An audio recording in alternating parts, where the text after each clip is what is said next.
आज त्रिभुज की विशेषताओं के बारे में जानेंगे और उसकी सीमाओं को भी समझेंगे। तो सबसे पहले चलते हैं त्रिभुज की विशेषताओं के ऊपर। त्रिभुज की कितनी विशेषता आप बता सकते हैं? मेरे साथ चलिए और देखिए इनमें से कौन सी विशेषता आपको पहले से पता है। त्रिभुज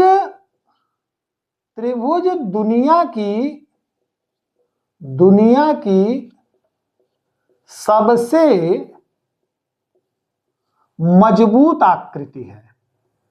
सबसे मजबूत आकृति, आशा करता हूं पिछला वीडियो देख लिए होंगे, उसमें क्यों है कैसे है ये मैंने त्रिभुज के ऊपर बता रखा है। सबसे मजबूत आकृति है। त्रिभुज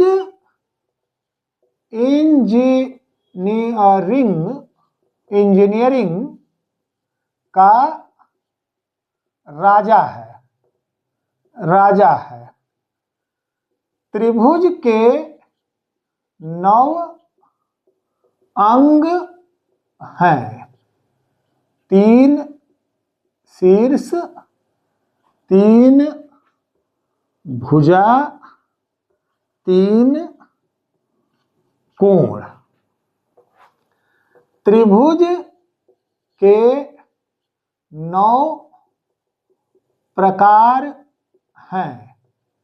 3 भुजा पर, 3 कोण के आधार पर और 3 समद्विबाहु त्रिभुज से निकलते हैं। समद्विबाहु त्रिभुज से निकलते हैं। त्रिभुज के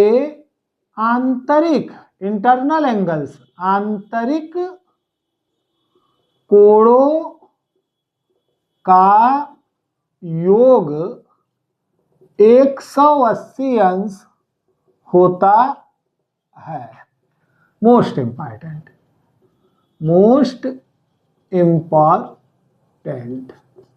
ध्यान दीजिए। आपसे हमेशा एक क्वेश्चन पूछ लेता है, एक त्रिभुज के 2 कोण 60 और 50 के हैं, तीसरा कोण बताइए।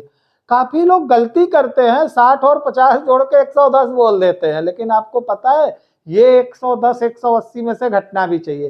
खैर ये सही हो जाता है, लेकिन अक्सर करके आंतरिक कोणों के आधार पे एक प्रश्न किसी न किसी परीक्षा में जरूर पूछ लिया जाता है। ये आगे देखें, एक कोण, ये प्रश्न भी अक्सर पूछा जाता है कि एक प्रश्न पूछा जाता है कि 2 centimetre, 3 centimetre, 6 centimetre, 2 centimetre, 3 centimetre, 6 centimetre से त्रिभुज कैसा बनेगा? 4 ऑप्शन होते हैं, 3 तो त्रिभुजों के नाम होते हैं, चौथा लिखा होता है नहीं बनेगा। चौथा ही सही होगा, नहीं बनेगा।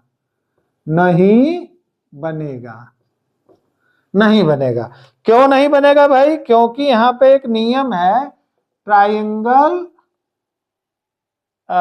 इनइक्वालिटी का। ट्रायंगल इनइक्वालिटी का एक नियम है जो ये कहता है त्रिभुज के किन्हीं 2 भुजाओं का योग तीसरी से बड़ा होना चाहिए। त्रिभुज के किन्हीं 2 भुजाओं का योग तीसरी से क्या होना चाहिए? बड़ा होना चाहिए। अगला है सीटीईटी में कई बार पूछा गया इसको, बाह्य कोण प्रमेय या बहिष्कोण प्रमेय, एक्सटर्नल एंगल थ्योरम। बाह्य कोण सदैव अपने दूरस्थ 2 आंतरिक कोणों के योग के बराबर होता है। देखिए एक ट्राइंगल बना, यहाँ पे ये 30 हो गया, ये 70 हो गया, कितने हो गए 100, तीनों का योग 180 होना चाहिए, तो ये 80 होगा। अब आप जान रहे हैं इधर वाला जो एंगल बनेगा, यहाँ जो एंगल बनेगा, यही एंगल कहे जाएगा बाह्य कोण। बाह्य कोण या इसी को कहेंगे वहिष्य कोण, वहिष्य कोण या इसी को कहेंगे एक्सटीरियर एंगल, या इसी को क्या कहेंगे एक्सटीरियर एंगल भी कहेंगे। ये कोण कितने के बराबर होगा, इन दोनों के योग के बराबर होगा, माने 150। वैसे भी देखते हैं किसी पॉइंट पे जो एंगल एक साइड में बनता है 180 का होता है, 30 है 150 है, मिला के 180, और ये 150 इन दोनों के योग के बराबर है। तो बाह्य कोण प्रमेय जो है, बाह्य कोण सदैव अपने दूरस्थ दो आंतरिक कोणों के योग के बराबर होता है। अभी विशेषताएं चल रही हैं, सीमाएं भी इनकी मैं आपको बता रहा हूं कि क्या क्या सीमाएं हैं। अगला जो है त्रिभुज का क्षेत्रफल, कोई भी त्रिभुज हो, सूत्र तो ये समकोण के लिए है लेकिन लागू सब पे होता है। त्रिभुज का क्षेत्रफल 1/2 आधार गुणे ऊंचाई, 1/2 बेस इंटू हाइट। अगला आता है त्रिभुज की विशेषता में एक चीज आती है माध्यिका। माध्यिका, मध्यिका का मतलब हो जाता है मीडियन। मीडियन, मीडियन क्या होता है भाई, किसी त्रिभुज, ये त्रिभुज है, ये त्रिभुज है, और ये इसका मध्य बिंदु है, शीर्ष से सम्मुख भुजा के मध्य बिंदु को मिलाने वाली रेखा। तो माध्यिका क्या होती है, शीर्ष से सम्मुख, शीर्ष से सम्मुख, मेरे साथ लिखते चलिए इसको, सम्मुख भुजा के मध्य बिंदु को मिलाने वाली रेखा। साथ में लिखते चलेंगे, अगर मेरी लिखावट आपको थोड़ी कम समझ में आ रही हो तो मैं बोलता चल रहा हूं, आपका लिख भी जाएगा। अगला आता है केंद्रक। केंद्रक, केंद्र आता है वृत्त में, यहां पे आता है केंद्रक जिसे कहते हैं सेंट्रॉयड। सेंट्रॉयड। अब एक माध्यिका ये हो गई, यहां वाले मध्य बिंदु को मिलाएंगे तो दूसरी माध्यिका, यहां वाले मध्य बिंदु को मिलाएंगे तो तीसरी माध्यिका, तीनों माध्यिकाओं का कटान बिंदु। तो सेंट्रॉयड क्या हो जाता है, तीनों माध्यिकाओं का, माध्यिकाओं, तीनों मीडियंस का कटान बिंदु। कटान बिंदु। साथियों इसके बाद ट्राइंगल का PYQ शुरू करने वाला हूं, प्रीवियस ईयर क्वेश्चन सॉल्व कराने वाला हूं, UP TET, CTET, UPP, all one day exam, यहां तक कि बोर्ड वाले बच्चों के लिए भी लाभकारी होगा। तो ध्यान पूर्वक हमें रोजाना आपका आधा घंटा समय चाहिए कॉपी पेन के साथ। मैथ में 0 से हीरो बना के मानूंगा। अगला देखिए होता है लंब। लंब, लंब का मतलब हो जाता है एल्टीट्यूड, एटीट्यूड नहीं, एल्टीट्यूड। ये क्या होता है, शीर्ष से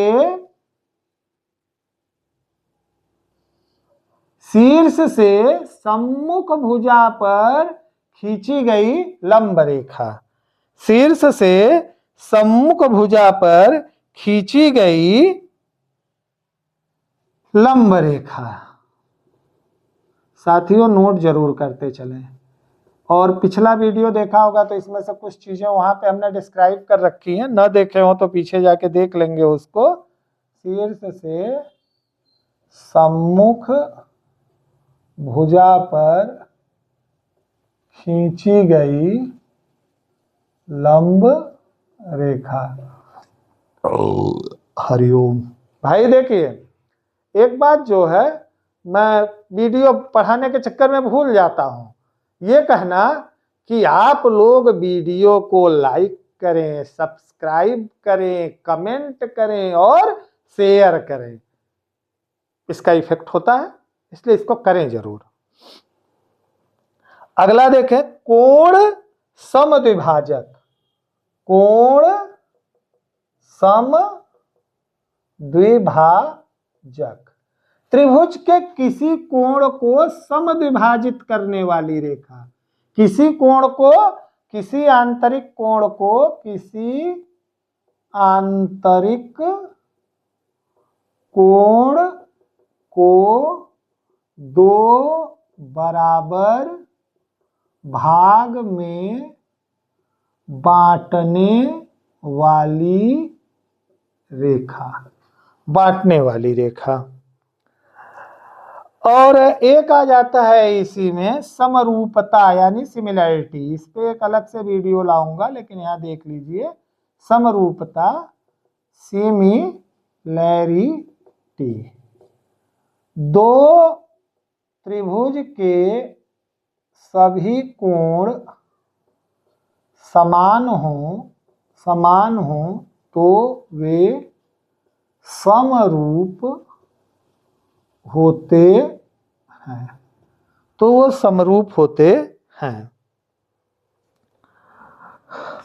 और लास्ट बट नॉट लीस्ट, अंतिम लेकिन अनंतिम नहीं, तो वो क्या है, और भी विशेषताएं लाऊंगा इनकी, लेकिन आज यहीं पे रुकूंगा। कितनी विशेषताएं आपको बता दिया, 1 2 3 और ये 4, ये वाली 5, ये 6, ये 7, ये 8, ये 9, ये 10, ये 11, 12, 13 और ये 14। राम का वनवास समाप्त। 14 विशेषताएं आपको हम इसकी बता रहे हैं। जो भुजा, ये सबसे महत्वपूर्ण विशेषता, सबसे बड़ी भुजा के सामने का कोण सबसे बड़ा होगा, इसका उल्टा भी सत्य है। अब देखिए यहां पे एक भुजा इतनी बड़ी, एक इतनी बड़ी और एक इतनी बड़ी खींच दी गई। आपसे पूछा है सारी, ये थोड़ा सा और ऊंचा उठा देते हैं, ये वाली सबसे बड़ी रखते हैं, ये छोटी करते हैं, इसको और छोटी कर देते हैं, ये ट्राइंगल बना दिया। इसमें अगर ये फिगर दे के पूछ दिया सबसे बड़ा एंगल होगा, तो आपको इस ट्राइंगल में सबसे बड़ी भुजा कौन सी दिख रही है, AC दिख रही है। इसी सबसे बड़ी भुजा के सामने का कोण सबसे बड़ा होता है। इसी के आधार पे समकोण में कर्ण के सामने की भुजा 90 डिग्री होती है। इसी से पाइथागोरस की उत्पत्ति हुई। तो इसका मतलब ये वाली AC के सामने वाला यह कोण जो है सबसे बड़ा कोण हो जाएगा। उल्टा पूछ ले, इस त्रिभुज में कोण भी सबसे बड़ा है, तो सबसे बड़ी भुजा कौन सी होगी, AC सबसे बड़ी भुजा होगी। अब इनकी कुछ सीमाएं बताते हुए इनके प्रश्न पे आता हूं। सीमा देखिए, पहली सीमा, अगर दुनिया की सबसे मजबूत आकृति त्रिभुज है तो घर आयताकार क्यों है? हमारे कमरे तो त्रिभुजाकार नहीं होते हैं, आयताकार होते हैं। त्रिभुज यहाँ एक सीमा में बट जाता है। समान पेरीमीटर के आयताकार जगह और त्रिभुजाकार जगह में क्षेत्रफल प्रायः आयत का ज्यादा हो जाता है। तो इसका मतलब सीमा के अंतर्गत पहली जो चीज आएगी, सबसे मजबूत आकृति होने के बावजूद भी घर या अपने रहने की जगह आयताकार नहीं होती है, इसके लिए आ जाएगी स्पेस इफिशियंसी। इफिशियंसी मतलब ट्राइंगल में जो है जगह कम मिलती है, इसलिए घर त्रिभुजाकार नहीं बनते हैं। अपने घर की चीजें, अलमारी, बेड, कूलर, कोई भी चीज देख लीजिए, सब आयताकार दिखेंगी, त्रिभुजाकार नहीं दिखती हैं, जबकि वो सबसे मजबूत है। ऐसा क्यों भाई? क्योंकि शीर्ष तीक्ष्ण मतलब नुकीले रखने में सहायक नहीं। अगर त्रिभुजाकार चीजें बन जाएं तो उन्हें रखना मुश्किल हो जाता है, एक कोने पे टिकेंगे ही नहीं। इसलिए जो है, जो भी चीजें हम लोग बनाते हैं वो आयताकार ज्यादातर बनाते हैं, त्रिभुजाकार नहीं बनाते हैं। मतलब इसको अगर रखने में सहायक नहीं तो लिख सकते हैं उपयोग में असुविधा। उपयोग में असुविधा, उपयोग में असुविधा। फिर अगर त्रिभुज समकोण है तब तो उसकी ऊंचाई पता चल जाएगी, लेकिन अगर कोई दूसरा समकोण है, कोई दूसरा त्रिभुज है जो समकोण नहीं है, तो उसका ये वाला पार्ट, त्रिभुज के क्षेत्रफल वाले पार्ट में ऊंचाई निकालने में दिक्कत होने लगती है। तो एक लिमिटेशन ये आ जाती है, मापन में असुविधा। मापन में असुविधा, मापन में असुविधा। लिमिटेशन में आप 1 2 3 4 देख चुके हैं। अगला, अगर ठीक है मापन में असुविधा है तो यहाँ पे हम लोग हीरोज फार्मूला यूज करते हैं ना। हीरोज फार्मूला तब लगाना पड़ता है हमको ट्राइंगल की एरिया निकालने के लिए। वहां पे पहुंचूंगा तो इसको क्लियर कर दूंगा त्रिभुज के प्रमेय में। अगला जो है, स्थिर तो है त्रिभुज लेकिन फ्लेक्सिबल नहीं है, लचीला नहीं है। दरवाजे त्रिभुजाकार नहीं बनाते हैं, आयताकार बनाते हैं क्योंकि फ्लेक्सिबल होता है। तो इसके साथ ही कुछ और भी लिमिटेशन बताई जा सकती है इसकी, लेकिन मेन ये 4 लिमिटेशन थी इसकी। अब कुछ क्वेश्चन, इतने टॉपिक जो करा दिए तो इस पे 1-2 क्वेश्चन भी आना जरूरी है अपना। तो देखते हैं क्वेश्चन कैसा आता है जो कि हमको रोक देता है। यहां से 2 क्वेश्चन यहाँ पे हमने जो इंपॉर्टेंट आपको बता रखे हैं वो देखिए। 2 सेंटीमीटर, 3 सेंटीमीटर और 6 सेंटीमीटर से कैसा त्रिभुज बनेगा? क्या होगा? नहीं बनेगा, क्योंकि 2 3 जोड़े तो 5 आया, 6 से छोटा हो गया। जबकि 2 कोणों का योग, 2 भुजाओं का योग तीसरी से क्या होना चाहिए? बड़ा होना चाहिए। यहाँ पे लिख रखा है 2 भुजाओं का योग तीसरी से बड़ा होना चाहिए। त्रिभुज के किन्हीं 2 भुजाओं का योग तीसरी से बड़ा होना चाहिए। 6 नंबर नहीं फॉलो किया, नहीं हुआ। फिर क्वेश्चन पूछ देता है, यदि किसी त्रिभुज के 2 आंतरिक कोण इतने इतने के हैं तो उसका बहिष्ठ कोण क्या होगा? एक क्वेश्चन ये पूछ लेता है अक्सर करके। इनसे 2 तरह के तो डायरेक्ट क्वेश्चन आते हैं, प्लस प्रकार से क्वेश्चन आ जाते हैं, क्षेत्रफल पे कोई क्वेश्चन आ जाता है, केंद्रक कई बार पूछा गया है, माध्यिका से प्रश्न बने हैं, लंब से प्रश्न बने हैं। आप इनको जब ध्यान में रख लेंगे तो आगे अब हम जब ट्राइंगल के प्रमेय और PYQ कराएंगे तो वहां पे आपकी असुविधा नहीं होगी। नमस्कार, अपनी स्क्रीन को रोक लीजिए और इसे नोट कर लीजिए।